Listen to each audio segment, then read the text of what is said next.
So, hi guys! Welcome to my mini vlog. Charot.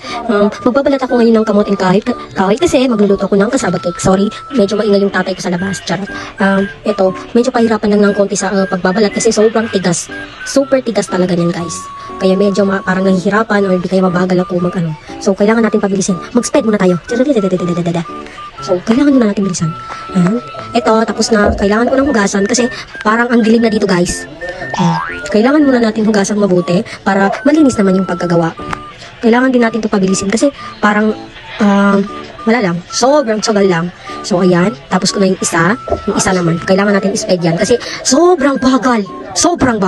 Oh, charan. So ayan na, yan yung sinasabi kong low budget, charot. Ang ginamit ko lang naman is jersey and evaporada.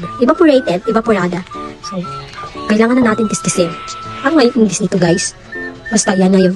Papakit muna ako guys. Kaya sobrang nakakangalay talaga. So, papabilisin ko to te. Go. Kailangan talaga bilisan kasi sobrang tagal. Sobrang tagal niya nakakangalay na yan. Hindi lang nakikita. Tiyara! So, pagkatapos ko magpakicharot, magidgid ginanyan ko lang para matanggal yung tubig. Pero ginamitan ko na ng kamay guys kasi parang ang hirap nun. Wala kasi kaming pang yung nilalagay yan tapos wala, ganyan, parang ganyan. Kailangan lang natin bilisan kasi gabi na guys. Alam nyo guys, gabi na ako natapos to. Ayan, tapos ko na siya. Maglalagay lang ako dyan ng evaporada ba yun? Evaporada. So, ayan. Uubusin ko lang yung isang lata.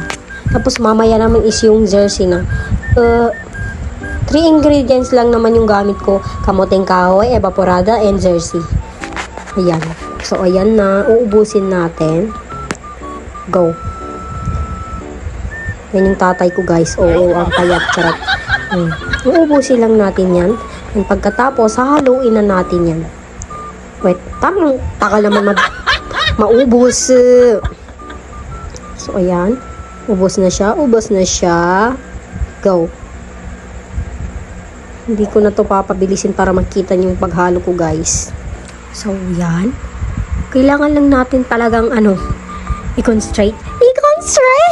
Charot. So, ayan. Napaghalo ko na. Yan lang yung pag ganyan na yung consistency. Ano yan? Tama ba yun? So, pag ganyan na, okay na yan. So pagkatapos ko, nag-ano na ako ng sugar para sa ating cassava cake. So, ayan. Kailangan lang natin bilisan to yung pag-video kay sobra.